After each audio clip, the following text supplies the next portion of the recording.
Bueno, vamos orando para ir tomando parte con lo que continúa, que es el mensaje de la palabra de Dios. Oramos, Señor, te damos toda la gloria, toda la honra.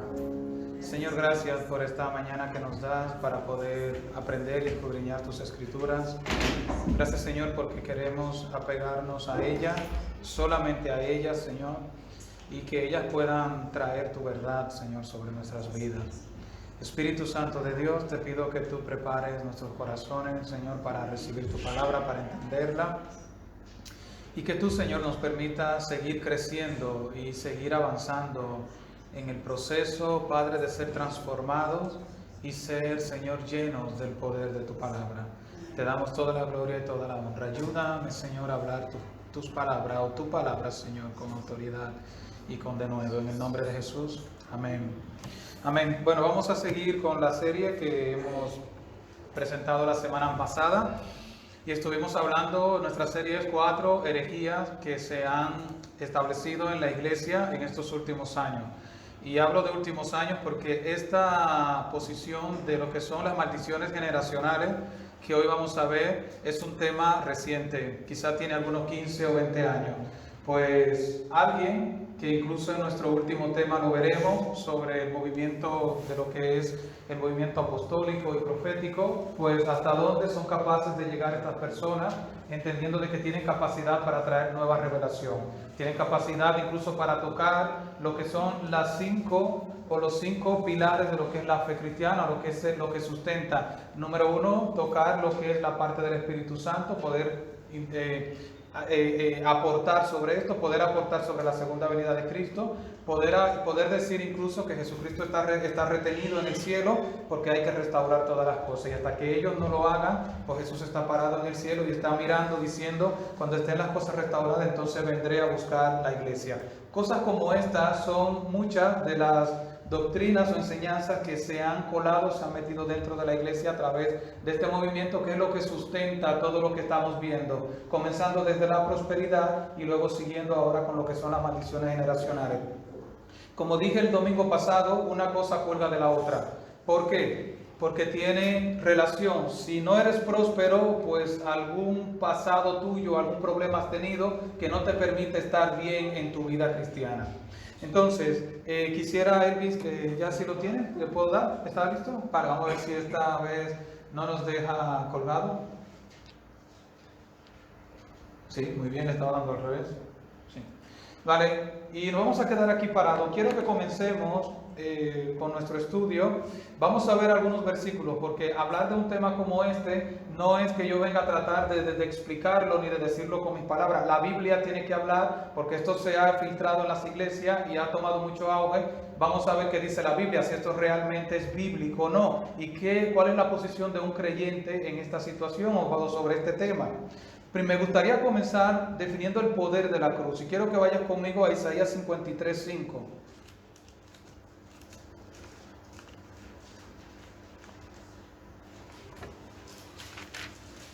Es un texto que muchos conocemos, pero quiero dar un poco el matiz y quiero incluso comenzar con este texto para hablar sobre este tema. Isaías 53:5.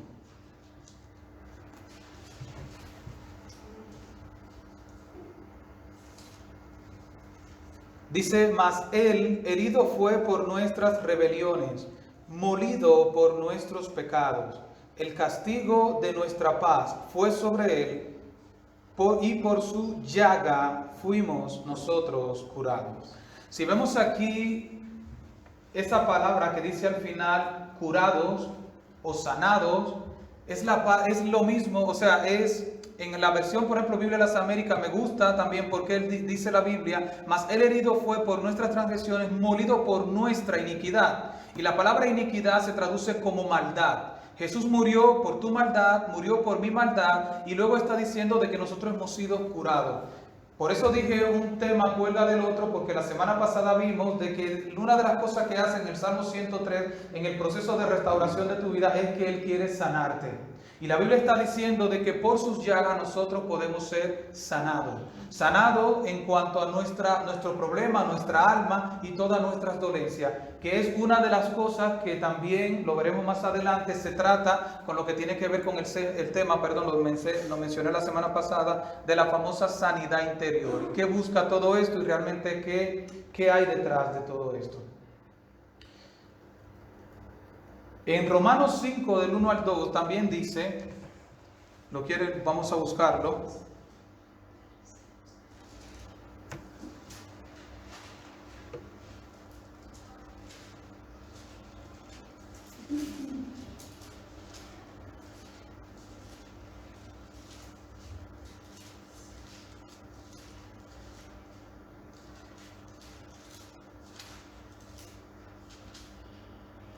Muy importante también este texto, dice, justificados pues por la fe, Romanos 5, 1 y 2, dice, justificados pues por la fe, tenemos paz, dice ahí, para con Dios, por medio de nuestro Señor Jesucristo, por el cual también tenemos entrada por la fe a esta gracia en la cual estamos firmes, y nos gloriamos en la esperanza de la gloria de Dios. ¿Cómo es que un cristiano puede estar en paz con Dios teniendo una vida maldita o una vida de pecado? Porque la paz significa la reconciliación entre Dios y el hombre. ¿Cómo puede un hombre, una persona que ha recibido a Cristo como su Señor y Salvador, tener paz con Dios si su vida se encuentra sumergida en una maldición? ¿Cómo puedes tú estar delante de Dios, como dice la Biblia, que estamos presentados delante de su presencia, y tener tu paz con Dios? Es imposible de que Dios tenga paz con una persona que se encuentre sumergido en la maldición o en una maldición eterna, por decirlo así, porque te conviertes a Cristo y aún así continúas estando en maldición, y por lo tanto hay que hacerte una sesión, hay que trabajar contigo porque alguna maldición has heredado de tus antepasados. Si estás en paz con Dios, has arreglado tu cuenta, se supone que la cuenta está saldada y puedes entrar libremente ante su presencia.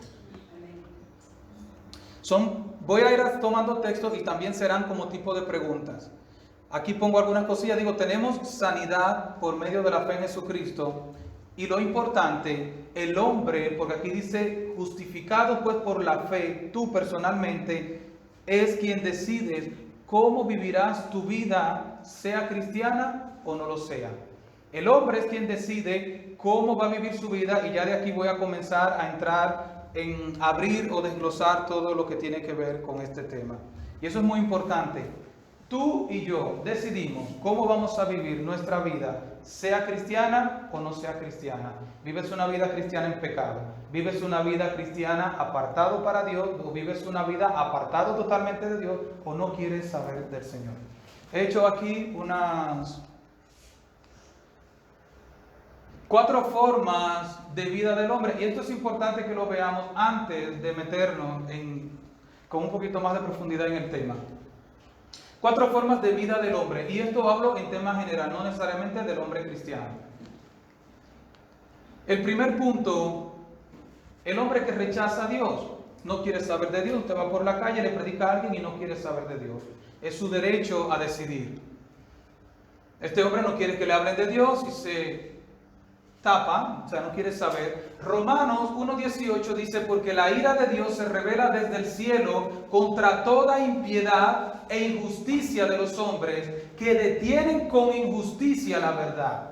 Y aquí la palabra importante entre todas las que vemos, pero es que Dios se revela desde el cielo contra todo y toda impiedad. Dios es justo y Dios va a venir contra aquel que se ha rebelado contra él. Y lo más importante también que dice aquí es que detienen con injusticia la verdad. No solamente es que para ellos se alejan de Dios, sino que también impiden que otra persona pueda recibir a Dios. Entonces, este es un punto que tenemos que ver, porque para este tema de las maldiciones generacionales tenemos que ver al hombre en todas sus facetas. La faceta donde rechaza a Dios y cómo Dios se comporta contra toda impiedad, cómo Dios ahora también, y esto, lo que para terminar aquí la parte, tiene como motivo consecuencias.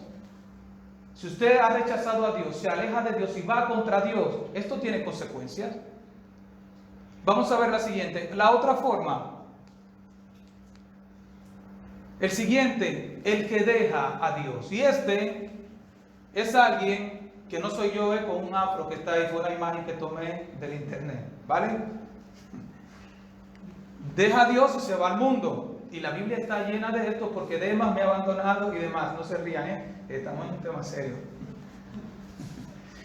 Segunda de Pedro 2:20 dice lo siguiente: ciertamente, si habiéndose ellos escapado de las contaminaciones del mundo, refiriéndose a un creyente, por el conocimiento del Señor y Salvador Jesucristo, dice, enredándose otra vez en ellas, son vencidos, y su postrer estado viene a ser peor que el primero.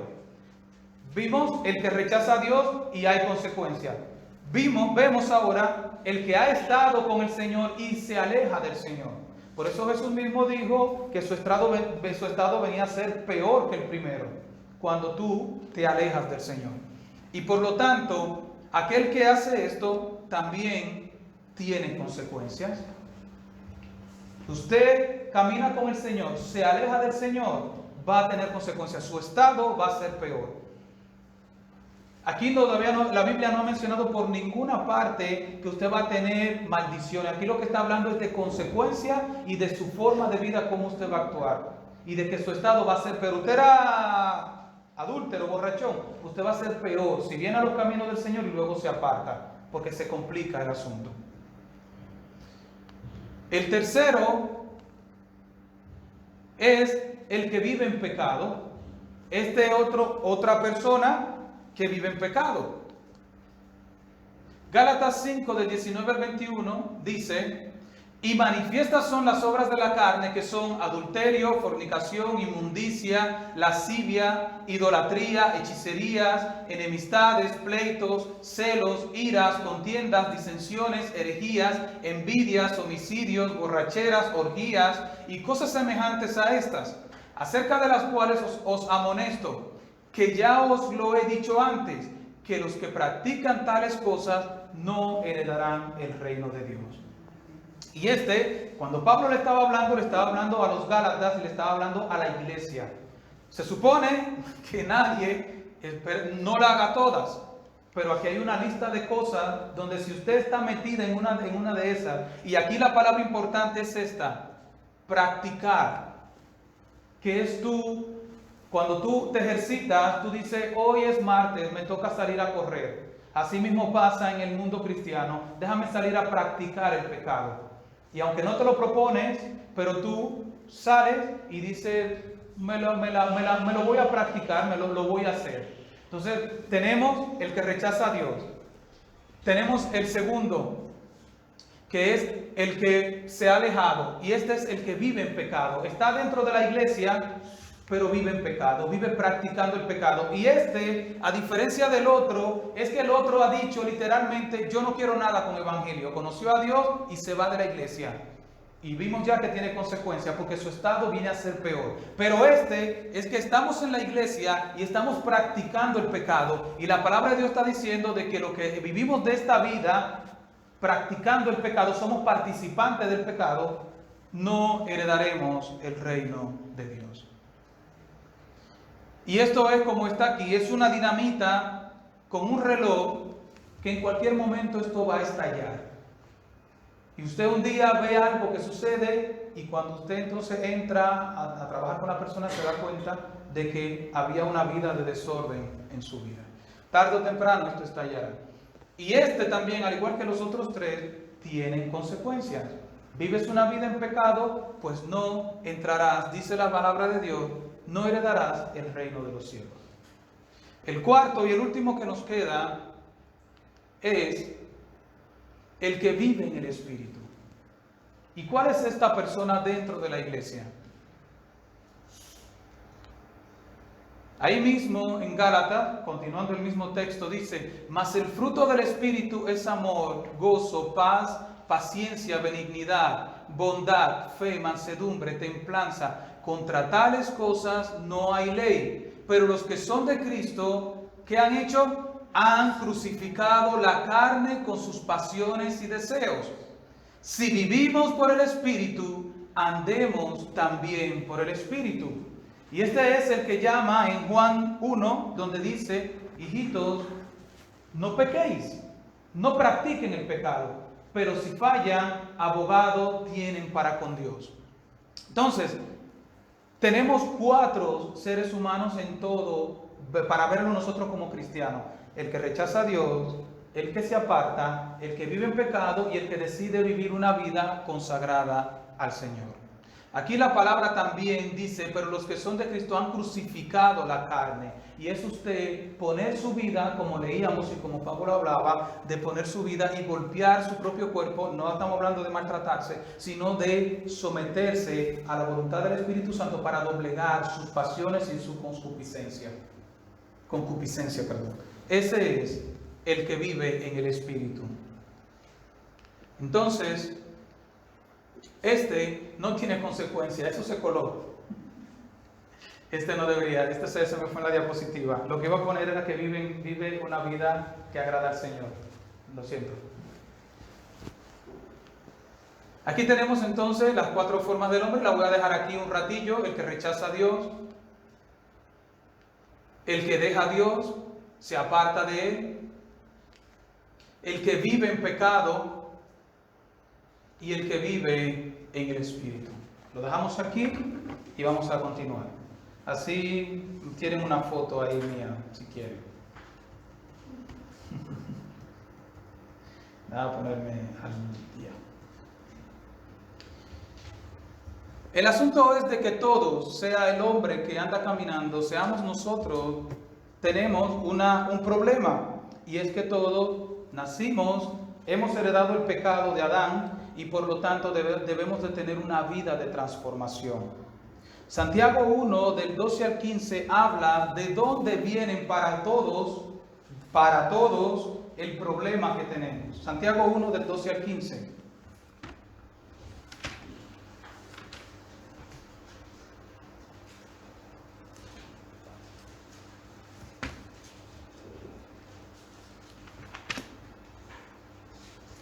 ¿Entienden todos? Dicen amén.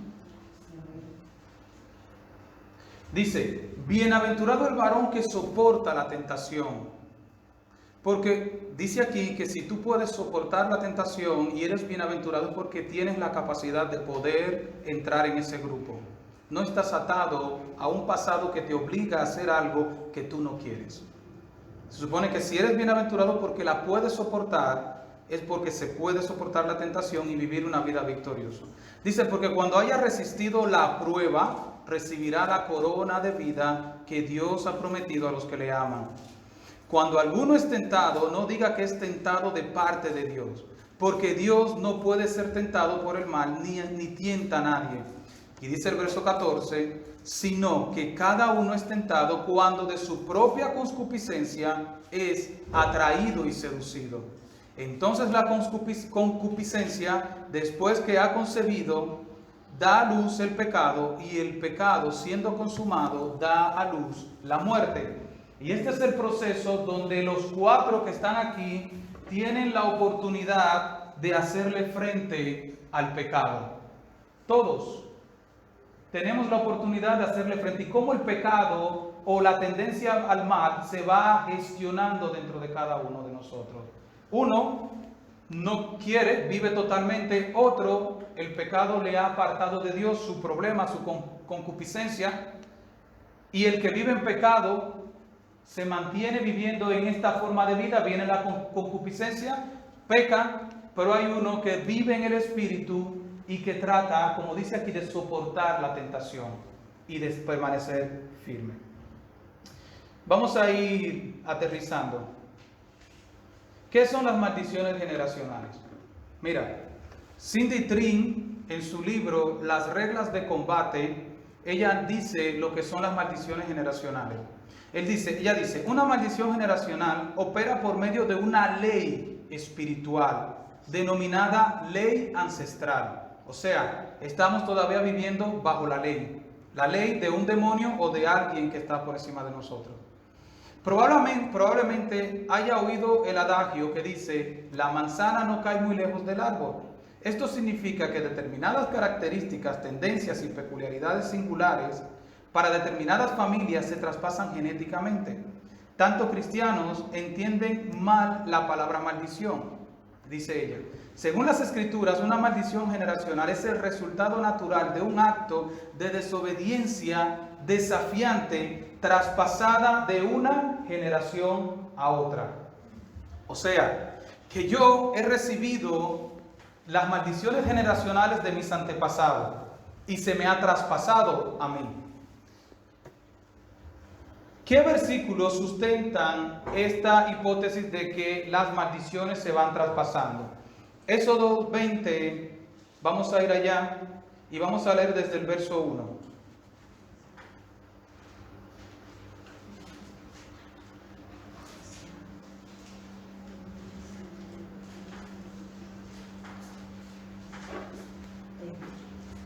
Éxodo 20 desde el 1 al 5.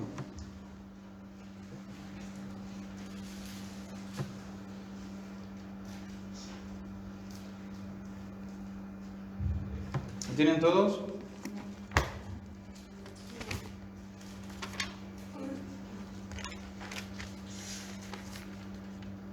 ¿Tienen? Amén. Dice, y habló Dios todas estas palabras diciendo, yo soy Jehová tu Dios, que te saqué de la tierra de Egipto, de casa de servidumbre. No tendrás dioses ajenos delante de mí. No te harás imagen ni ninguna semejanza de lo que está arriba en el cielo, ni abajo en la tierra, ni en las aguas debajo de la tierra. No te inclinarás a ellas, ni la honrarás, porque yo soy Jehová tu Dios, fuerte, celoso, que visito la maldad de los padres sobre los hijos, hasta la tercera y cuarta generación de los que me aborrecen. Aquí el problema que se ha tomado este versículo para sustentar es que está diciendo el verso 5 que Él visita la maldad hasta la tercera y cuarta generación, pero ¿sobre quiénes? Sobre los que le aborrecen. Yo te pregunto, ¿eres tú de estos? Esa es la pregunta que tenemos que hacernos. ¿Eres tú de los que aborreces a Dios? ¿Aborreces a Dios tú?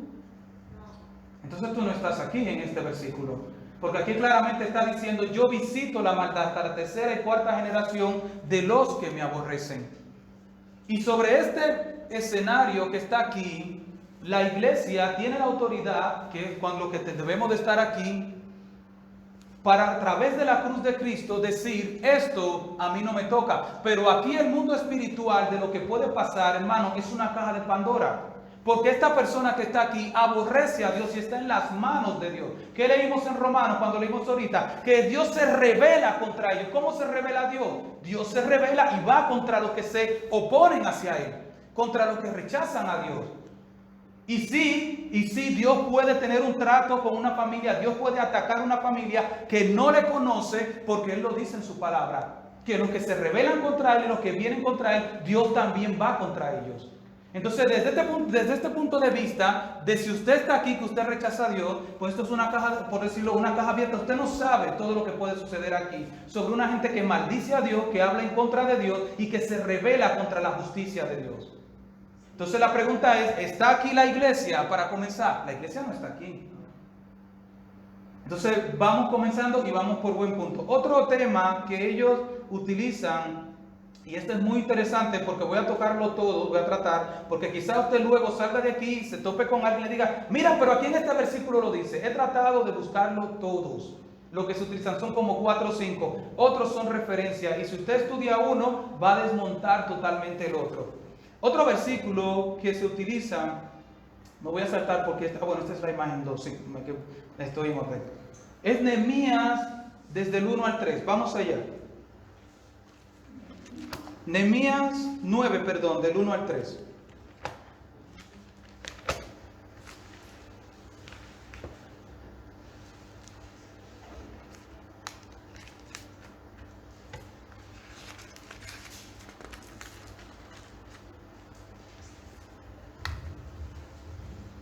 Cuando lo tengan todos, dicen amén.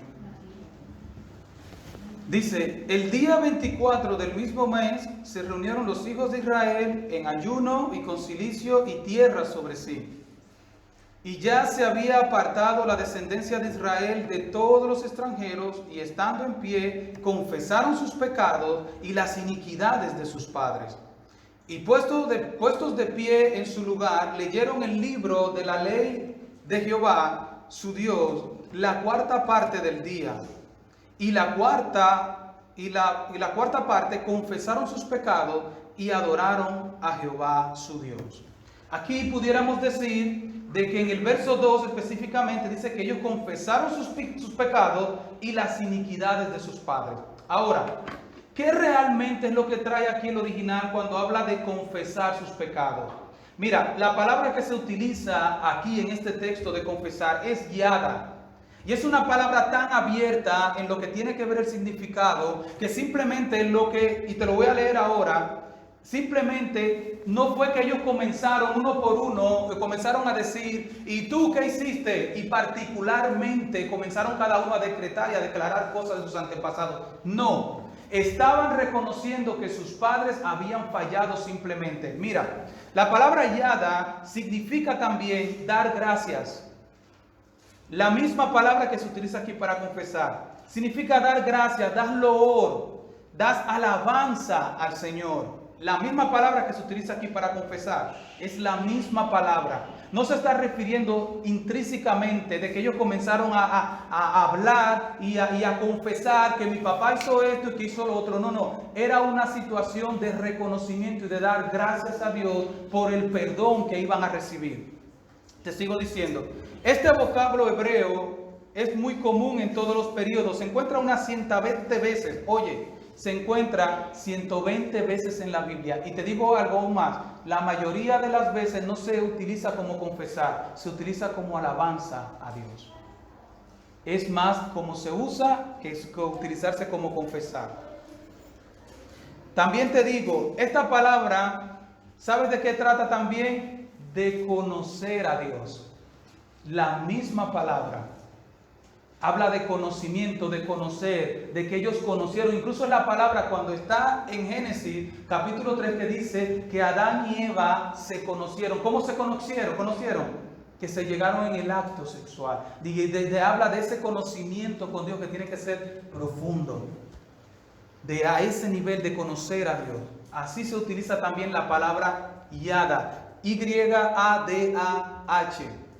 Te voy a leer algo que dice también el diccionario Vine. Dice el diccionario Vine sobre esta palabra. La afirmación o confesión, que es lo que están hablando aquí de confesar, o confesión de la inmerecida bondad de Dios, era lo que estaban haciendo. Estaban confesando la inmerecida bondad de Dios sobre ellos. Dice, dramatiza la indignidad con que se encontraban ellos en ese momento haciendo esto. De ahí que una confesión de pecado puede articularse en el mismo aliento que una confesión de fe o una expresión de alabanza y gratitud. Bajo esta palabra, yada, una expresión de alabanza y de gratitud.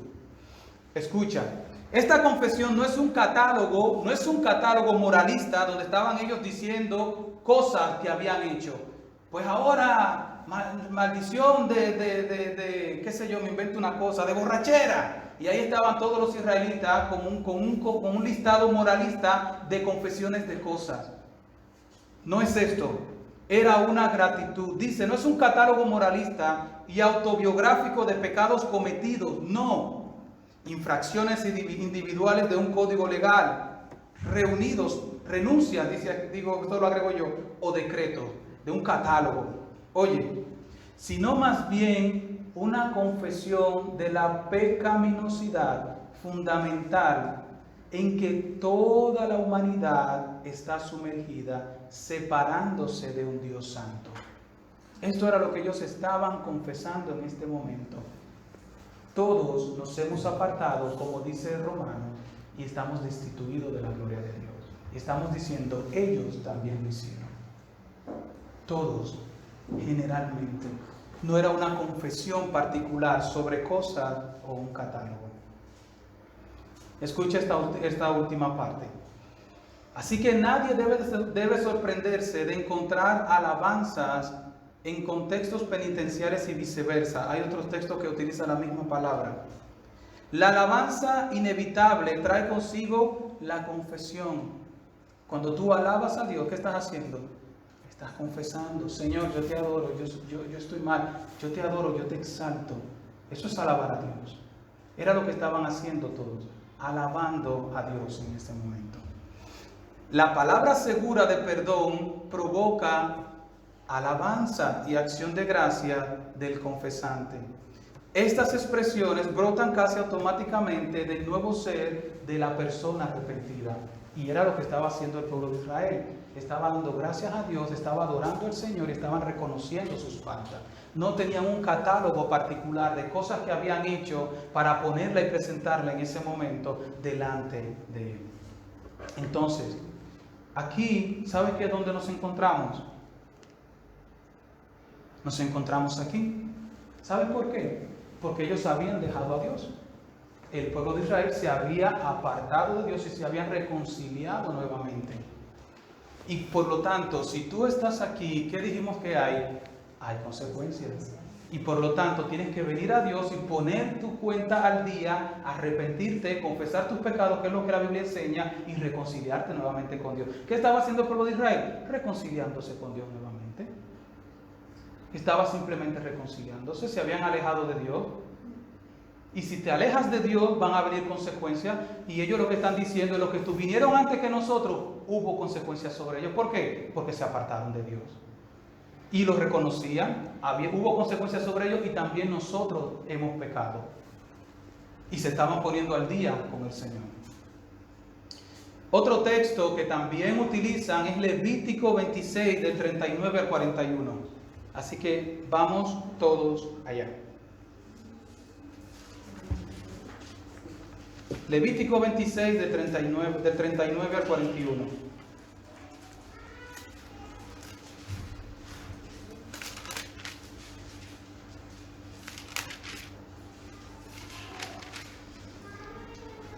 Cuando lo tengan todos, dicen amén.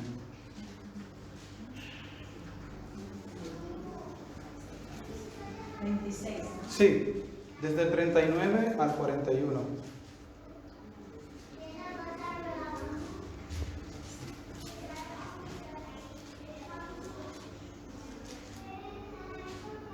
Amén. Dice: y los que anden de vosotros decaerán en las tierras de vuestros enemigos por su iniquidad, dice, o por su maldad. Por la iniquidad o la maldad de sus padres decaerán con ellos. Dice el verso 40, que sería nuestro central. Y confesarán su iniquidad y la iniquidad de sus padres, porque por su prevaricación con que prevaricaron contra mí, y también porque anduvieron conmigo en oposición. Yo también habré andado en contra de ellos y los habré hecho entrar en la tierra de sus enemigos, y entonces se humillará su corazón incircunciso y reconocerán su pecado. Aquí el verso 40 o el verso 39 decimos, pero aquí, y los que anden de vosotros decaerán, dice, por la iniquidad de ellos y la de sus padres, por su maldad. Y el 40 dice, confesarán su iniquidad y la iniquidad de sus padres por su prevaricación, con que prevaricaron contra mí, porque anduvieron conmigo en oposición. Si usted lee esos tres versículos, se pudiera quedar así. Yo le quiero invitar para que usted lea, y lo voy a dejar que usted trate de encontrar la palabra principal de este contexto. Lea conmigo el versículo 21. Vamos a leer unos versículos y trata de encontrar la palabra que marca y el contexto toda esta enseñanza. Si usted la encuentra, se la tiene que encontrar porque se la voy a repetir 4 veces ahí. Levítico, el verso 21 dice: si anduviereis conmigo en oposición y no me quisiereis oír, yo añadiré sobre vosotros 7 veces más plagas según vuestros pecados. Verso 23. Y si con estas cosas no fueres corregidos, sino que anduvieres conmigo en oposición.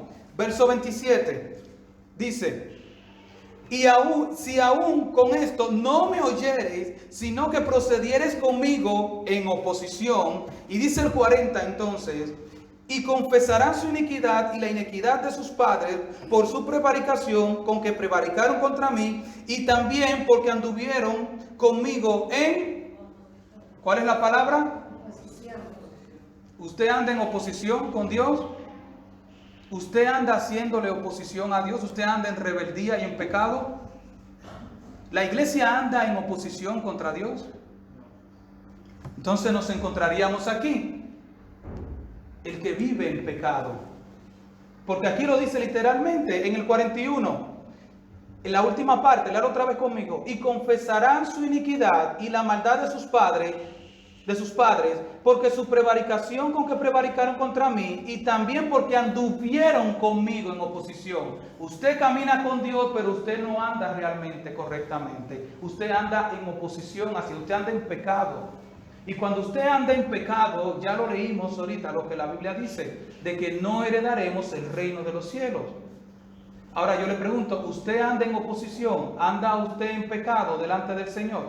Pues hay una caja de Pandora que se puede abrir ahí, porque usted está visitando y anda en el mundo de las tinieblas. El que anda en pecado, anda en el mundo de las tinieblas. ¿Amén? ¿Están conmigo?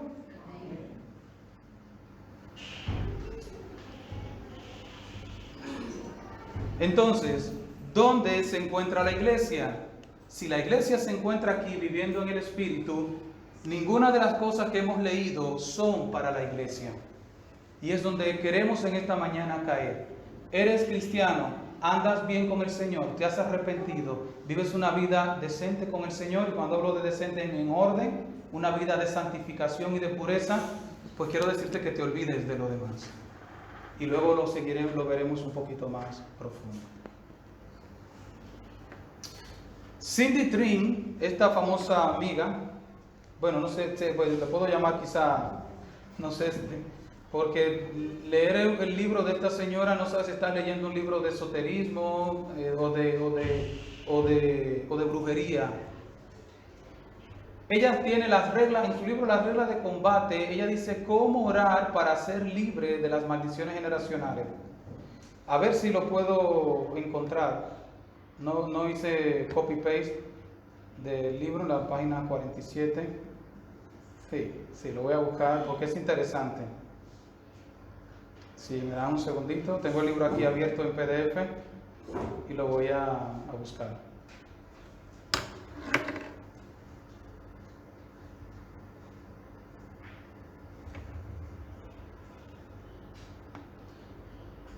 Es importante porque, ¿qué dice la Biblia sobre oraciones como estas? Alguna vez la iglesia, los apóstoles oraron sobre todas estas cosas. Es bíblico. ¿Dónde está en la Biblia estas cosas?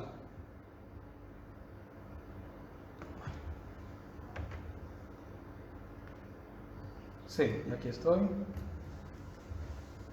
Aquí estoy.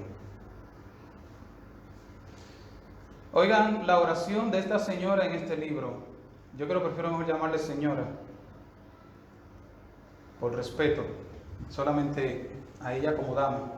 Dice ella, decreto, y si usted toma este libro, está lleno de decretos, mire, tiene decretos, alianzas, público, destruyo. ¿Qué más tiene? Tiene resisto, oraciones de resisto, de destruyo, de pongo en alto, de prevalezco, ejecuto, desapruebo, prohíbo. Aquí están todos los verbos. Usted lo puede encontrar y tendrá una oración para cada uno de ellos. Es realmente no sabes qué estás leyendo. Oiga lo que ella habla sobre las maldiciones generacionales, cómo se debe orar. Dice, decreto y declaro, que es nuestro siguiente tema, para no adelantarnos ni tomarlo. Luego hablaremos sobre el famoso decreto y declaro, lo que es la superfe. Dice que por la unción todos los pactos, contratos, cadenas, grilletes, esclavitudes, proclividades y cautiverios que sean contrarios, que se opongan o que obstaculicen el cumplimiento del plan y propósitos originales de Dios, sean quebrados. Soy libre de pactos, alianzas, ataduras del alma, espíritu de herencia y maldiciones generacionales, satánicas, demoníacas. Esta mujer está orando con un cristiano o con un santero, un hechicero. Yo no me imagino un cristiano haciendo esta oración, porque si está consciente que esto es para él, pues tiene que arrepentirse. Yo creo que sería lo primero. Si usted está sumergido en todo esto para ser libre, pues realmente tiene que arrepentirse. Dice, los quiebro por medio de la espada del Señor, la sangre y el espíritu. Le hablo a mi ADN o sea, le hablas a tu ADN, y declaro que soy libre de toda influencia traspasada, de una generación a la otra, ya sea biológica, social, emocional, fisiológica, psicológica, espiritual o a través de cualquier otro canal. Desconocido, por si acaso no lo sabes, para mí, pero conocido para Dios. Rechazo todo espíritu que actúe como guardián o portero de mi alma y renuncio a toda alianza, asociación o pacto, consciente o inconsciente. Me abro a la liberación divina. Padre, porque yo creo que este no es un cristiano, dice Padre ahora. ¿Será algún cristiano que está haciendo esta oración? No creo que le esté orando al Padre del cielo. Ahora le dice, el camino está abierto ahora. Perfecciona esas cosas que tienen que ver conmigo. Y ahí debajo están los versículos que le he explicado, por los cuales sustentan todo este asunto de orar por maldiciones generacionales. O sea, quiero decir esto. El camino no se abre con Jesús. Él dijo, yo soy el camino, la verdad y la vida. El camino se abre a través de esta declaración que usted ha hecho. Ella dice literalmente, Padre, ahora el camino está abierto. O sea, ahora yo puedo llegar a donde tenía que llegar. No es a través de Jesucristo, no. Es a través de la oración que usted hace lo que realmente lo pasa de un estado a otro, de las tinieblas a la luz, o lo pasa de vivir una vida en santidad. Están muy calladitos, ¿eh?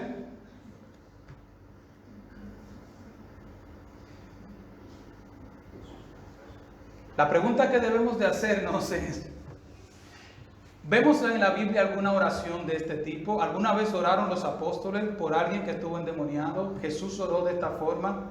Es más, que no se nos olvide que Jesús en Juan 9 se le acercó a alguien y le dijo, ¿quién pecó, este o sus padres? Tratando de justificar su problema, y Jesús le dijo, no que pecó ni él ni sus padres, sino para que la gloria de Dios sea manifiesta. Amén. Para eso, simplemente. Voy a leer algunas cosas que tengo aquí. Esto es importante, porque hace un ratito teníamos al pueblo de Israel que se había apartado de Dios y se quería reconciliar. Vamos a ver cómo oraron los apóstoles bajo este mismo contexto del pueblo de Israel. Voy a leer lo que he escrito aquí. Tenemos al pueblo de Dios que le ha dejado en Nehemías y luego se arrepiente. ¿Sí? Eso fue lo que hicieron en Nehemías 9. Habían dejado a Dios y se habían arrepentido. ¿Vale? Díganme que sí, por lo menos. Así sé que no estoy solo. Ahora, este mismo pueblo duró, ¿sabes cuánto? 400 años sin recibir nada de Dios. Desde Malaquías hasta que viene Juan en Mateo capítulo 2, me parece, si no me equivoco. Duró 400 años sin recibir nada. Los que estuvieron una vez, yo sí me acuerdo de prédicas que te acuerdas. Los que vinieron una vez cuando venía a compartir el año pasado, creo que fue agosto o julio, compartí sobre el mensaje de la iglesia. Y los que estuvieron ese día, pues se acuerdan de que hablé mucho sobre la vida de este periodo, de estos 400 años. Los sacerdotes dejaron de hacer el sacrificio que tocaba. Los jóvenes se habían ido al mundo, y estoy hablando de los judíos para que ustedes vean cómo llegó la inmoralidad del pueblo de Israel. Estaban en los gimnasios vestidos como los romanos, de una manera indecorosa, y estaban tirando el disco. ¿Qué era tirar el disco? Bueno, el deporte de aquel entonces, ir al gimnasio, fortalecerte, estar bien bonito, presentar tu cuerpecito y andar por ahí como un modelito. Así andaba el pueblo de Israel. Y por esto se subleva y comienza el movimiento Macabeos, donde un sacerdote dice, se acabó el relajo. Mata a uno de estos y se tiene que ir a la loma por el celo de Dios y por la prevaricación tan enorme que tenía el pueblo de Israel.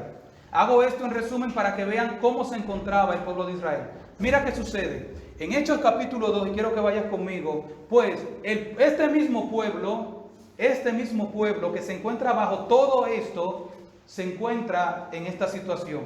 ¿Cómo oran y qué hacen los apóstoles bajo esta situación? Hechos 2 del 36 al 38.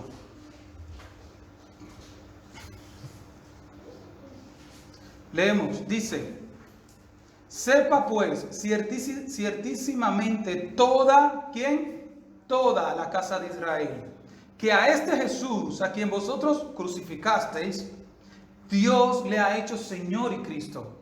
Al oír esto, se compungieron de corazón y dijeron a Pedro y a los apóstoles, varones hermanos, ¿qué haremos? Pedro les dijo, arrepentíos y bautícese cada uno de vosotros en el nombre de Jesucristo para perdón de los pecados y recibiréis el don del Espíritu Santo. Y tema resuelto. No comenzaron a hacer confesiones ni nada por el estilo, porque en este momento entra el poder del Espíritu Santo y de la gracia, y los apóstoles entienden que es suficiente para que la iglesia sea libertada. Los mismos israelitas que anteriormente en Nehemías se habían arrepentido tienen un proceso de cómo acercarse a Dios, pues aquí tienen el mismo. ¿Y cómo dice la Escritura que tiene que ser? Arrepentidos, bautizados, para que venga y reciban el don y el poder del Espíritu Santo. Y punto. No comenzaron a decretar ni a declarar, ni a decir ustedes son unos malditos, estuvieron tanto tiempo, 400 años Dios les dejó. No, arrepiéntanse y bautícense en el nombre de Jesucristo, en el nombre de nuestro Señor. Y vendrá el Espíritu Santo. Mira, siempre vas a escuchar esta frase cuando te comparta, porque, bueno, ya me van a... Pero ¿sabes cuál es el problema con todo esto? Como siempre digo, ¿sabes cuál es el problema mayor? Minimizar la obra y el poder del Espíritu Santo. Estamos poniendo nuestra confianza en decretos, en renuncias, en cosas, y estamos echando al Espíritu Santo a un lado. Y esto, que lo vamos a ver, vuelvo y repito, en el último tema, sobre hasta dónde han llegado este grupo de gente que se ha inventado esto, de tocar la columna vertebral de la iglesia, que es el Espíritu Santo, la segunda venida de Cristo, los dones y otras cosas. ¿Qué buscan con esto? Minimizar la obra y el poder del Espíritu Santo. Utilizan psicología, estrategias humanas, vuelcan tu problema en la conducta, pecados de otros, y quitan toda responsabilidad, donde más bien nuestra solución está en la obra poderosa de su palabra y del Espíritu Santo. Está aquí, del que vive en el Espíritu. ¿Dónde estamos nosotros? Es lo que debemos de preguntarnos como iglesia, porque te digo que en una de estas tres, la palabra de Dios y su poder no te garantiza que vas a vivir una vida victoriosa. No hay garantía si te mueves fuera de aquí. Si te mueves fuera de aquí, perdón. No hay garantías.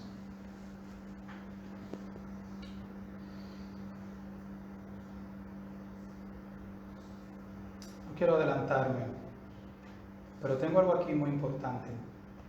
Si esta fue la primera conversión de la iglesia en aquel entonces, y la iglesia comenzó a formar parte del cuerpo de Cristo, es una pregunta que hago, y yo sé que está la respuesta, pero es una pregunta abierta al tema. Y si aquellos que se convirtieron son el cuerpo de Cristo, que es lo que enseña la palabra de Dios, y Cristo es la cabeza, yo hago una pregunta: ¿cómo es que Cristo vive con un cuerpo maldito? ¿Cómo es que la cabeza no puede transformar ni convertir a todo el cuerpo? Si dice en Efesios 4, del 14 al 16, vamos conmigo, que el cuerpo se va nutriendo mutuamente, y la cabeza es quien santifica, que es Jesucristo, a su iglesia. Entonces yo hago una pregunta: ¿vive Cristo con un cuerpo maldito si todavía no ha sido transformado a través de la sangre que Él vertió en la cruz? ¿Falta algo más? Es una pregunta que la dejo abierta al tema. Ustedes ya tendrán la respuesta. ¿Qué dice Efesios 4, del 14 al 16? Me esperan porque mientras ustedes buscaban yo estaba hablándoles. Ya llegué, bien fácil. Efesios 4, del 14 al 16. ¿Qué dice? Para que ya no seamos niños fluctuantes, llevados por doquiera de todo viento de doctrina como este, por estratagemas de hombres, tal cual, que para engañar emplean con astucia la artimaña del error. ¿Qué es lo que ha sucedido con esto? Sino que siguiendo la verdad en amor, crezcamos en todo en aquel que es la cabeza, esto es Cristo, de quien todo el cuerpo, bien concertado y unido entre sí por todas las coyunturas, que se ayudan mutuamente según la actividad propia de cada miembro, recibe su crecimiento para ir edificándose en amor. Entonces, este cuerpo, que es la cabeza de Cristo y que recibe de Él todo crecimiento, está maldito, vive en maldición todavía. Ahí mismo, vamos a Efesios 1, del 21 al 23. Para que todavía lo podamos entender mucho mejor. ¿Lo tienen todos? Dice, sobre todo principado, bueno, vamos a leer el 20 para que podamos entender el 21. Dice, la cual operó en Cristo, resucitándole de los muertos y sentándole a su diestra en los lugares celestiales, sobre todo principado y autoridad y poder y señorío, y sobre todo nombre que se nombra, no solo en este siglo, sino también en el venidero, y sometió todas las cosas bajo sus pies, y lo dio por cabeza sobre todas las cosas a la iglesia, la cual es su cuerpo. ¿De quién es el cuerpo? La plenitud de aquel que todo lo llena. ¿Cómo? En todo. ¿De quién es la plenitud? De aquel que lo llena todo. Entonces, ¿no llena Dios la iglesia? Porque está maldita. ¿O está la maldición viviendo conjuntamente con la plenitud de Dios? Son preguntas que está muy fácil de contestar, porque decimos, no, es imposible. Si Él es la plenitud y lo llena en todo a su cuerpo, que es la iglesia, ¿cómo puede la iglesia todavía vivir en maldición y en pecado? Claro, si estás viviendo en el Espíritu. Esa es la razón. Aquí es donde nosotros debemos de encontrarnos.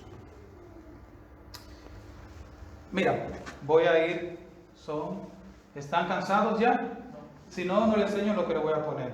¿No están cansados? Vale.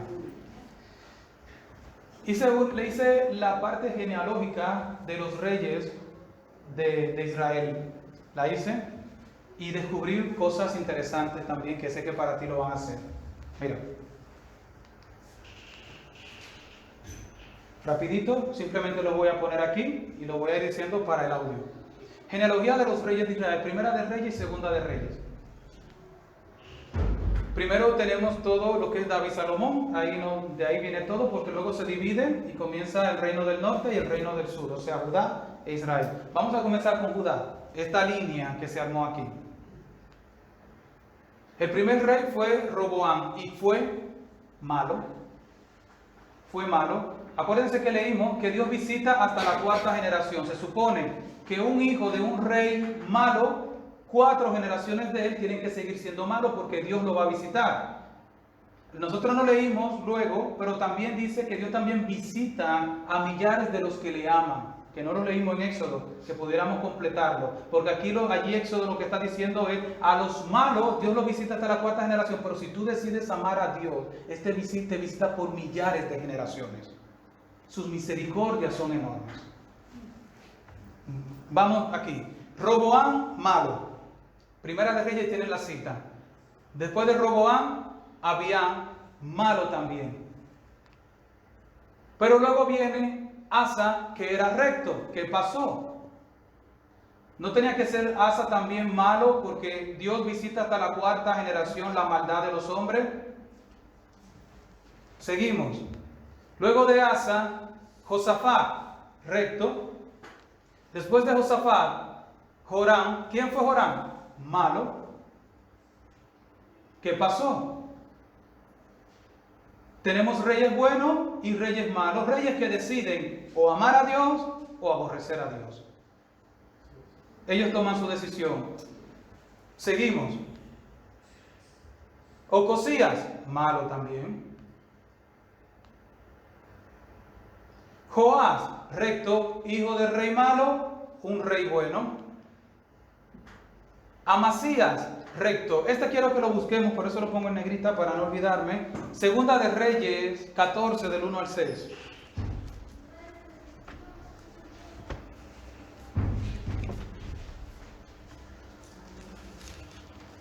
Yo creo que aquí se rompe porque aquí yo creo que vemos la generación no desde 4, sino desde 2.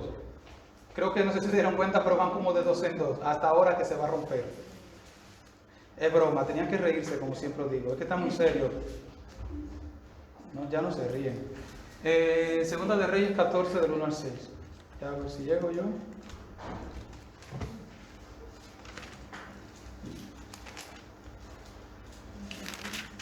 Aquí tendríamos una contradicción, y cuando hablo de contradicción, son con esta posición de las maldiciones generacionales.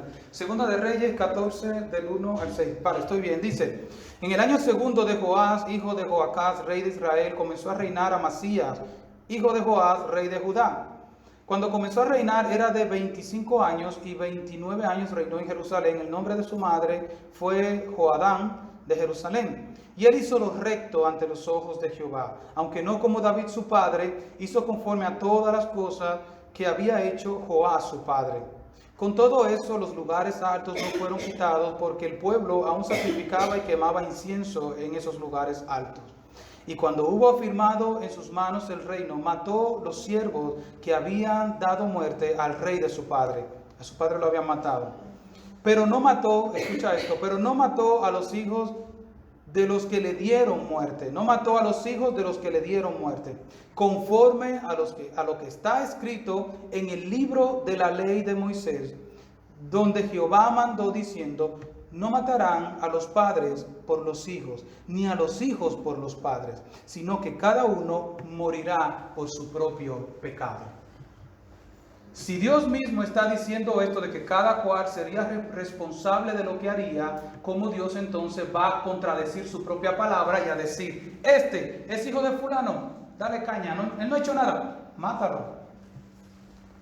Dios no se contradice. Cada cual moriría por su propio pecado. Es lo que dice aquí la palabra de Dios. Sigo con la genealogía. Luego tenemos a Azarías. Aquí ya se rompió, como le dije. Hay 3 que son rectos. ¿Sí? Bien. Luego viene Jotán, que es recto, 4 reyes buenos. Pongo el asterisco porque fueron buenos, pero en alguna cosilla metieron la pata. Humanos al fin, y no lo justificamos. Luego sigue Acaz, que fue malo. Luego sigue Ezequías, que fue recto. Se rompió aquel patrón que había de 2 en 2.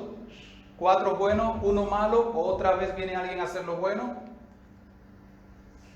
Y desde Manasés hasta Sedequías, no puse la cantidad, pero son unos 4 o 5 reyes, ya todos fueron malos. Todos decidieron apartarse de Dios. Vamos a ver ahora el reino de Israel. ¿Lo vemos? ¿Sí? Amén, eso. A ver si no se han dormido. Bueno, igual tenemos a David y a Salomón, y luego se divide por el reino de Israel. Comienza el primero, Jeroboam, malo. Nab, malo. Baasa, malo. Ela y Sinri, malo también. Acab, malo. Ya nos pararemos en uno solo bueno, no se desesperen. Bueno, aquí van más de 4 generaciones. Luego sigue Joram, malo también. Y miren qué sucede. Jehú rompe con el proyecto, con el proceso. 8 reyes malos o 7, y Jehú decide servir al Señor. Yo creo que si vas acumulando maldiciones de acuerdo a la cantidad, Jehú la tenía bien fuerte, porque habían pasado con 8 reyes ya. Era gordo, ¿verdad? Él decide servir al Señor. Él decide servir al Señor. Pero lo pongo en negrita porque quiero que lo busquemos. Segunda de Reyes 10:30. No me he dejado nada, no estoy parcializado con nada, por eso toco los temas. Incluso esto es lo que enseña la Biblia. Este tema es importante porque aquí lo veremos y lo vamos a estudiar a ver qué dice. Porque habla aquí también el Señor de maldiciones o de visitar. No maldiciones, de visitar. Segunda de Reyes 10:30. ¿Lo tienen todos? Y Jehová dijo a Jehú: por cuanto has hecho bien ejecutando lo recto delante de mis ojos, e hiciste a la casa de Acab conforme a todo lo que estaba en mi corazón, tus hijos se sentarán sobre el trono de Israel. ¿Hasta cuándo? Hasta la 4ª generación. Pero no es que Dios visita con maldad. ¿Y por qué Dios aquí lo está visitando con bien a Jehú? Es una promesa que está haciendo con él. Y es una promesa particular que está haciendo con Jehú. Y te digo algo, Dios cumple su palabra independientemente de lo que pueda hacer el hombre. Ahora lo vas a ver, mira.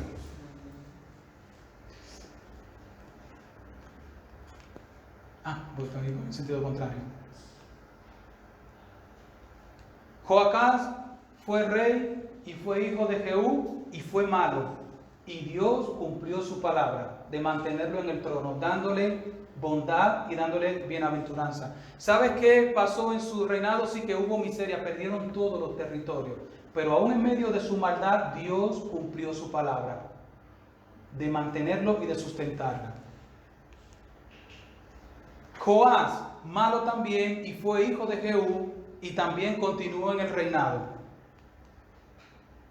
Jeroboam fue malo también, y restauró lo que había perdido que está aquí.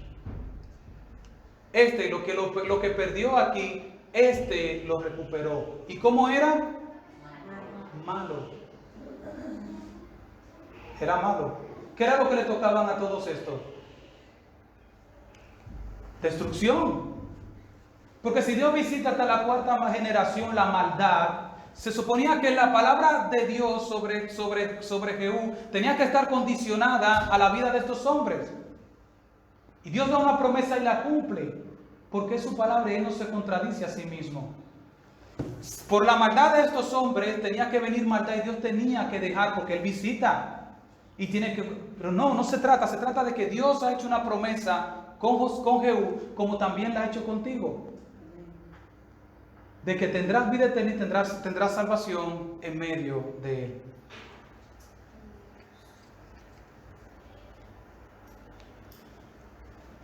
Y aquí viene Zacarías, que también fue malo. Y si quieres leerlo conmigo, 2 de Reyes 15, del 8 al 9, Dios termina su palabra. Dije que te iba a sustentar y te iba a mantener en el trono por 4 generaciones, lo voy a hacer. Te has portado mal y has hecho lo que tenías que hacer. Y aquí terminó la promesa de Dios. 2 de Reyes 15, del 8 al 9.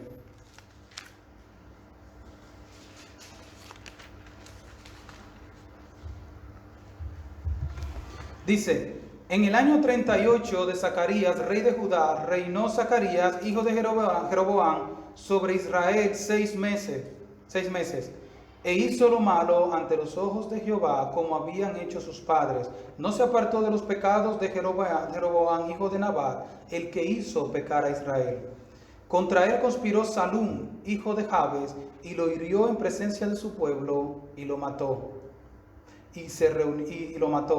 Y reinó en su lugar.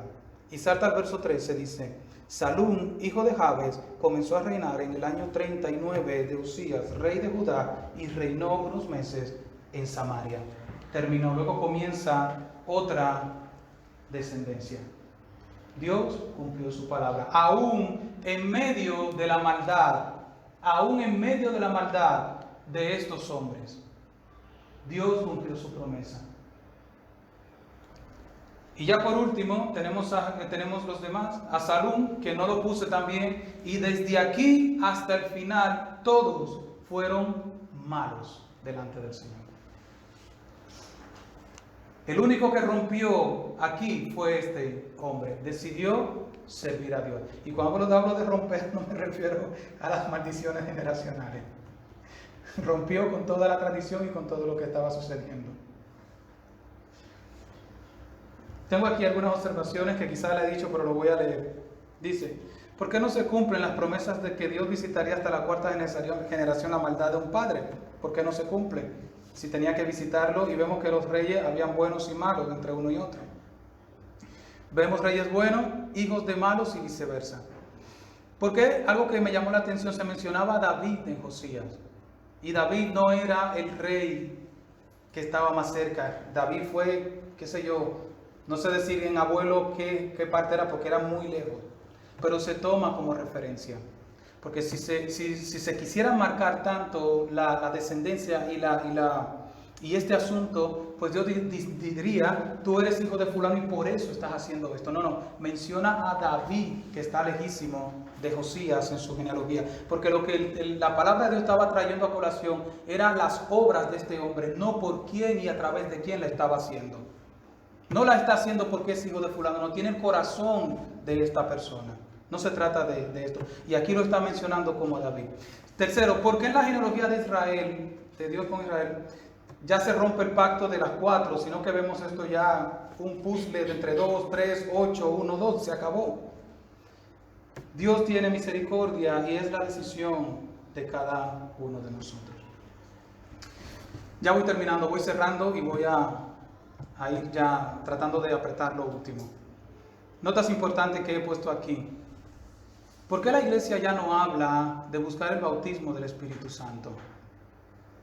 Hoy hablamos de decretos, de declaraciones, de maldiciones y de tantas cosas.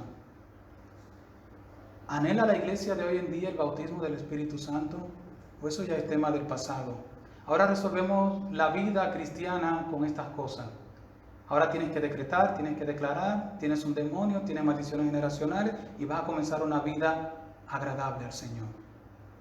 Ya no se habla hoy en día de que vamos a un retiro, vamos a este sábado a tener un ayuno, vamos a buscar el bautismo del Espíritu Santo. ¿Dónde ha quedado eso en la iglesia de hoy en día? No le hablamos de esto a nuestros jóvenes, menos a nuestros niños. Yo pregunto, ¿le hemos pedido nosotros alguna vez al Espíritu Santo que nos bautice? ¿Le hemos pedido nosotros en nuestra vida cristiana diciendo al Espíritu Santo, bautízame? ¿Cuánto insististe sobre esto?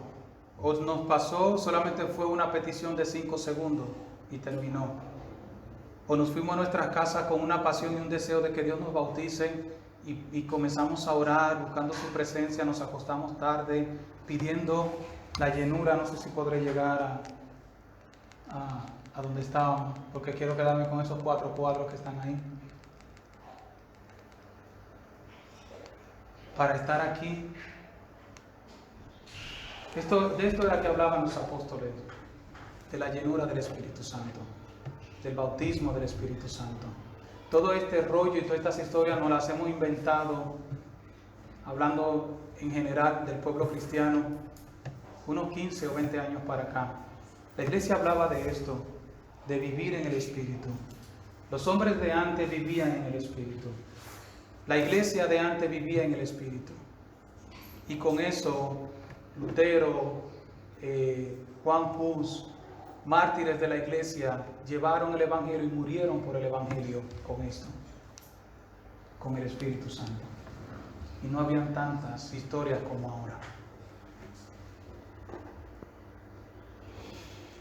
Vivimos como mendigos espirituales porque no somos llenos de la presencia de Dios. Y es la verdad, somos mendigos espirituales porque no somos llenos. Fallamos, tenemos que ir al trono a pedir gracia, a pedir socorro, porque no somos llenos de la presencia de Dios. Puse una nota aquí, a cada uno es diferente, y te voy a decir algo, de acuerdo a nuestras vidas debemos de buscar el Espíritu Santo, pero quiero decirte en este caso, de que de acuerdo a nuestro pasado, que es lo que aquí siempre se pone en juego, del pasado, qué hiciste, y todas estas historias, quiero tratar ya de terminar. A uno debemos de buscar más quizás que otro. No es lo mismo una persona que viene al Señor, por ejemplo, que tenía un pasado qué sé yo, de robo o de adulterio. Quizás tú vienes al Señor, te convertiste más pequeño. No estoy diciendo que no tengas que buscarle, pero esa persona que estuvo ahí en ese lugar tiene que meterse con Dios para que el Espíritu Santo pueda trabajar en su vida y esto pueda quedar atrás. No te puedes comportar como aquel que ha tenido una vida diferente y, vamos a decir entre comillas, Dios le ha librado en su pasado de tocar ciertas cosas. Entonces, a uno o a otro, Dios nos demanda de que nos metamos más con Dios. Todos debemos de vivir aquí en esta plenitud. Pero aquí lo que está en juego es tu vida, tu salud espiritual. Y si tú entiendes que tienes algo identificado, que es un problema, que es un pecado para ti, métete con Dios a buscar a Dios. Y este que está aquí te va a transformar. Ese te va a transformar y te va a dar vida eterna.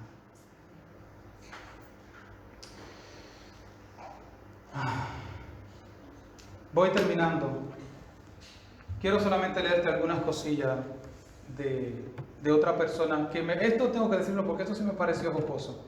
Mira, Alice y Eddie Smith, en su libro Liberación Espiritual del Hogar, en la página 33, habla sobre varias historias. Pero la que me llamó la atención, interesante, porque esto es un asunto disfrazado con otras cosas, dice que había un hombre, menciona ella, que estaba en adulterio. Y esa mujer con que estaba en adulterio, pues le regaló un reloj de diamantes. ¡Hala! Y dice ella en su libro, Alice y Eddie Smith, que este hombre un día, compungido porque quería dejar las cosas y quería consagrarse al Señor, cogió el reloj y fue al lago y lanzó el reloj de diamantes. Dice ella literalmente, y le dijimos, ¿y por qué hiciste eso y no viniste a la iglesia y lo trajiste para que sirviera para la obra y lo donaste? No estaban preocupados por el reloj de diamantes, ¿dónde cayó? Nosotros queríamos, lo vimos bien, sí, estaba bien de que hay que desprenderse de las cosas y alejarse de las cosas que nos llaman al pecado. Eso es correcto. Por eso la Biblia dice en Mateo 5, 29 al 31, no tienes que buscarlo. Por tanto, si tu ojo derecho te es ocasión de caer, sácalo. Tienes algo en tu casa que te acuerda a tu pasado, a tu vida. Esto no tiene que ver con ninguna maldición. Sácalo de tu vida y ya está. No tiene más nada, es que Jesús lo dijo. Te vas a ir al infierno cada vez que veas el relojito y digas, uy, me acordé de Alicia, por aquí que nadie se llama Alicia. ¿Cómo estará Alicia? Y no te vas a acordar con el reloj puesto. ¿Hay algún problema con el objeto que te lo dio la mujer que te estabas acostando? Regálalo, lo que quiera. Pero me dio risa porque al final ellos lo dicen y lo echó al río. No, queríamos aconsejarle de que la próxima vez que se encuentre en esta situación, que lo traiga a la iglesia, porque esto se puede vender y se puede utilizar para la obra del Señor. O sea, qué bonito. Una muy buena consejería. El reloj está maldito para él, pero para la obra del Señor y para venderlo, sí que está bendito, hermano. Y tiene toda la bendición del Señor. Un reloj de diamantes. Juan 1:9 dice que si confesamos nuestros pecados, Él es fiel y justo para perdonarnos de toda maldad. Voy rápido. No quiero dejar el famoso tema de la sanidad interior. Esto está disfrazado con psicología, es una psicología disfrazada de esto, y simplemente dice, esto es traer del pasado, escucha lo que es sanidad interior, traer del pasado cosas viejas y poder identificar las cosas viejas que tú eras, que tú hacías, regresarlas, volverlas hacia ti, para renunciar y ver si hay maldiciones generacionales sobre ella. En muchos casos, hasta perdonar a muertos. Esta gente en una sesión de esta te dice, tú tienes problemas, no has perdonado a todo el mundo, tienes amargura en tu corazón, pues dime, a ver, ¿a quién no has perdonado? Ah, bueno, me acordé que mi bisabuelo en el año 75 pues me hizo esto. Vale, te ponen una silla al frente y te dicen, ahí está tu abuelo, pídele perdón. Hazte de cuenta que tu abuelo está ahí. ¿Le pediste perdón? Pues ya eres sano de aquella. Vete a tu casa. Mire, yo le voy a decir algo. Ojalá y el evangelio fuera así. Estuviéramos aquí todos los días diciéndonos cosas para vivir una vida de santidad y en pureza. Ojalá y fuera así el evangelio tan fácil.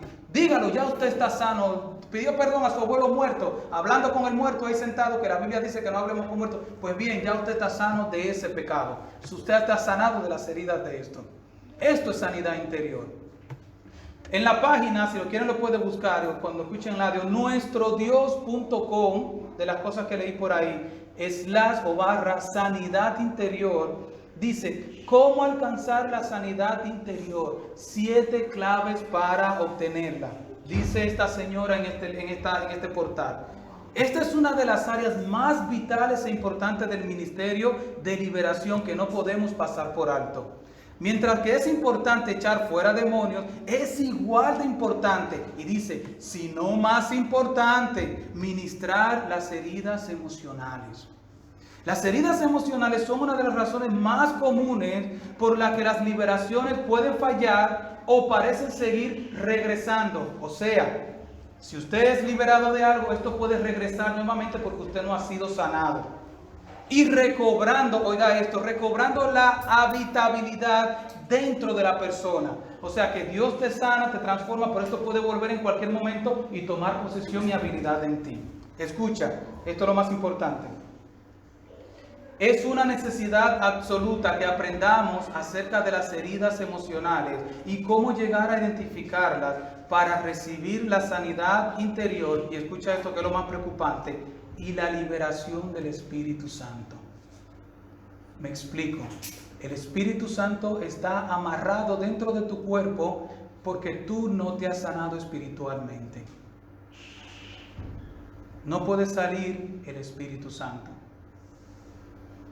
Para recibir sanidad interior y la liberación del Espíritu Santo. ¿Por qué nosotros estamos enseñando esto? Por muchas razones.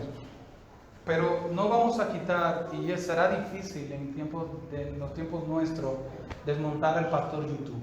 Eso es imposible. Por más que uno trate de concientizar a la iglesia, la gente va a seguir y va a seguir. Yo creo que entrará la iglesia, entrar en una fase de decir, a este, ni a este, ni a este, ni a este, ni a este me escuchen.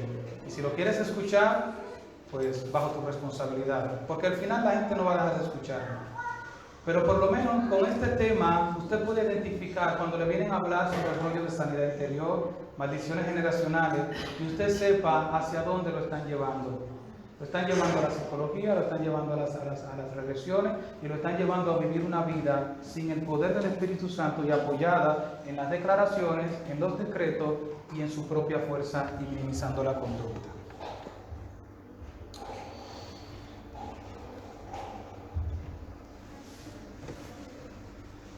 Voy a terminar. Hechos 3:19.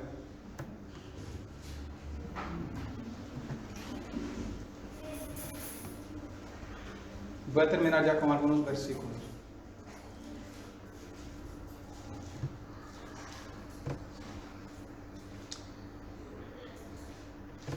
Los apóstoles también hablándole a un grupo de personas de lo que tenían que hacer. Dice, así que arrepentíos, ¿y qué? ¿Lo tienen todos ya?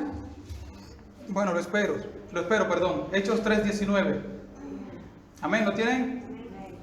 Dice, así que arrepentíos y convertíos para que sean como borrados vuestros pecados, para que vengan de la presencia del Señor tiempos de refrigerio. Y Él envía a Jesucristo, que os fue antes anunciado, quien de cierto es necesario que el cielo reciba hasta los tiempos de la restauración de todas las cosas, de que habló Dios por boca de sus profetas, que han sido desde tiempos antiguos. El verso 20, guárdenlo ahí porque lo vamos a utilizar en nuestro último tema. Quizás no se acordarán, pero ya cuando se lo mencione lo haré. Pero sabes que la palabra que dice aquí, que si tú te arrepientes y te conviertes, vendrán tiempos de refrigerio. Mira, esa palabra refrigerio, que es anapsusis, ¿sabes qué significa? Significa traer alivio, traer sanidad a tu alma. Eso es lo que está diciendo la Biblia. ¿Quieres traer sanidad? ¿Quieres sanarte? Pues ve delante del Señor. Arrepiéntete y conviértete. Era lo que pedían los apóstoles y luego venía la llenura del Espíritu Santo y la gente era transformada. La gente era cambiada, la gente dejaba las cosas. Leemos en Hechos capítulo 8 cuando aquel hombre, aquel mago se convirtió. Dice que la gente fue masivamente y trajo las cosas. La gente entregaba las cosas, soltaba, renunciaba a lo que estaba haciendo. El poder del Espíritu Santo transformaba a la gente. ¿Qué ha pasado con la iglesia? ¿Qué ha pasado con la iglesia? Le pregunto. ¿En qué nos hemos convertido? Ahora somos yo diría, una iglesia llena de sabiduría humana, de movimientos, de cosas que nos han alejado totalmente de Dios. Iglesia, hay que buscar la llenura del Espíritu Santo. Como decía la hermana ahorita, Elizabeth, que quería un psicólogo para ponerle y vino alguien y oró por ella. Se arrepintió, entregó todo, no hace falta. ¿Cómo es que un cristiano va a estar tomando pastillas? Como ella lo dijo, ¿cómo es que un cristiano va a estar tomando pastillas? No hay poder en Dios para restaurar mi alma, para sanarla. ¿Dónde está el poder de Dios, el Espíritu Santo? ¿Saben cuál es ya uno de mis versículos favoritos? Y fue por esto cuando el Señor comenzó a hablarme. Todos conocemos a Gálatas, pero ¿saben cuál es mi versículo favorito? Por eso comencé con Colosenses.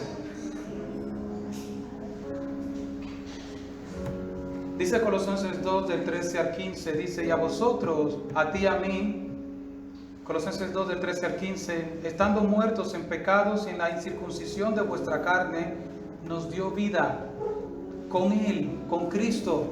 Y dice literalmente, perdonándonos todos los pecados. Y cuando Dios dice todos, todos los pecados. Que sabes que hay un problema en tu vida por algo. Si has fallado en ese momento, por eso que sabes que estás mal, pídele perdón a Dios. Pero si lo has identificado y te has dado cuenta que necesitas ser transformado, no tienes que pedirle, porque ya Dios lo perdonó, lo llevó a la cruz. Lo llevó a la cruz, dice que fueron todos nuestros pecados. Que no hay que venir ahora a traer esto para ver si esto es el problema de otra cosa. Es que lo que necesitamos hoy en día es el poder del Espíritu Santo. Y dice el verso 19, y despojándolos, el verso 14 dice, anulando el acta de los decretos que había contra ti, contra mí. Dios la borró, lo que estaba escrito contra ti, muerte, destrucción. Eso era lo que había contra ti, contra mí. Dice que Él anuló esa acta de los decretos que había contra nosotros, que nos era contraria, quitándola de en medio y clavándola en la cruz. Ahí se quedaron tus pecados, el acta, lo que había sentenciado para ti, que era muerte. Y dice el verso 15, y despojando a todos esos principados, el que se había levantado contra ti antes de tú no conocer a Cristo, dice que los despojó a esas potestades y las exhibió públicamente, triunfando sobre ella en la cruz. La victoria es de la iglesia. Públicamente los pasó a todos, como se hacía antes en el mundo romano, que iba el general delante con todos sus rehenes y con todos aquellos que le había ganado y había destruido en la batalla. Así Cristo exhibió públicamente todos los principados y potestades que anteriormente iban contra ti y contra mí. Aquella acta que se había escrito contra ti y contra mí, Cristo la clavó en la cruz y la borró. Que ya no hay más de esto. Lo que la iglesia necesita hoy en día es vivir en el Espíritu. Buscar la llenura del Espíritu Santo, buscar el bautismo del Espíritu Santo. Y con esto la iglesia va a vivir en victoria. Señor, te damos gracias, Padre.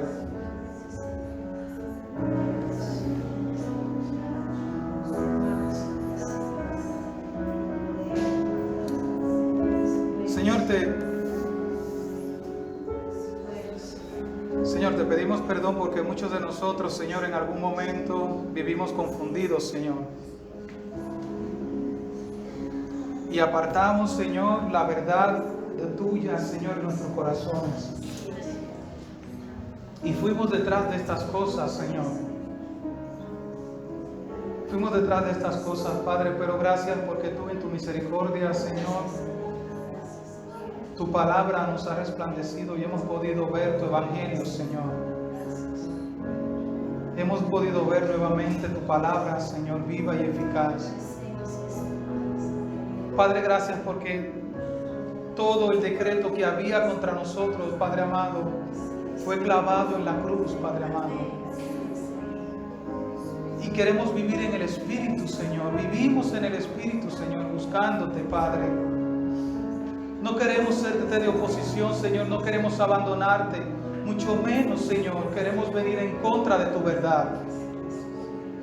Queremos vivir en el Espíritu, Señor, para tener una vida que te agrade a ti, santa, Padre amado. Una vida en santidad contigo. Espíritu Santo de Dios, gracias, Señor. Gracias, Padre, porque en esta mañana tarde nos has hablado, Señor. Padre, que podamos entender, Señor, lo que realmente tu iglesia necesita en este tiempo, Padre. Queremos estar, Señor, en tu palabra, Dios. Queremos volver a los tiempos de la iglesia, Señor. Del evangelio sano, Señor.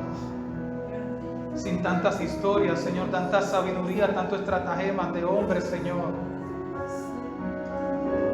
Queremos tu evangelio, Señor, solo tu palabra, Padre. Señor, pedimos, Padre, que anhelemos la llenura de tu Espíritu Santo. Señor, que busquemos tu rostro, Padre, que llevemos delante de ti nuestras faltas, nuestras debilidades, Señor, y que busquemos la fortaleza, el poder de tu Espíritu Santo, Padre. Queremos el poder de tu presencia, Señor. Queremos el poder de tu palabra, Padre. Nos va a ayudar a vivir una vida victoriosa, Señor. Que tú derrames el fuego de tu Espíritu Santo en este lugar, la presencia tuya, Señor. Cuando esto viene, Padre amado, la iglesia vive, Señor. La iglesia está viva, Señor, cuando tu Espíritu Santo está morando en nuestros corazones, Señor. Cuando tu Espíritu Santo es derramado, Señor, y trae libertad, trae vida. Porque si el Hijo del Hombre nos libertare, seremos, Señor, seremos verdaderamente libres, Padre amado. Rotas, Señor, las cadenas, Padre amado. Tu poder, Señor, es suficiente para ser libres del pecado. Tu presencia, Señor. Espíritu Santo de Dios, Señor. Gracias, Padre. Gracias, Señor. Guarda, Señor, guarda tu iglesia, Padre. Guárdanos, Señor. Guárdanos, Dios, de caer en estas cosas, Señor.